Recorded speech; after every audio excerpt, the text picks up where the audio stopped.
जी अस्सलाम वालेकुम। इस वक्त हम मौजूद हैं शहज़ादी तूरी के फील्ड में, जो कि हाजी सन का एक प्रोडक्ट है। और माशाल्लाह इस दफ़ा हमने जो विज़िट किया है, 3 पौधे हमने सेलेक्ट किए हैं।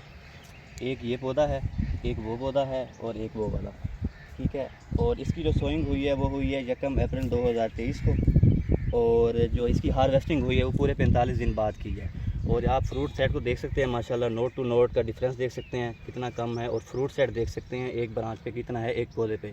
अब इस पे काउंट करें तो 1 2 3 4 5, अब एक सिंगल पौधे पे माशाल्लाह 5 फ्रूट हैं। और दूसरे पौधे की तरफ अगर हम जाएँ तो 1 2 3 4, इस पौधे पे माशाल्लाह 4 हैं फ्रूट सेट है। और इस पौधे पे माशाल्लाह 1 2 3 4 5, तो 3 को हमने सेलेक्ट किया। 3 में से जो हैं 2 प्लांट, उनमें जो हैं 5 प्रोडक्ट हैं, 5 फ्रूट हैं और एक पे 4 है माशाल्लाह।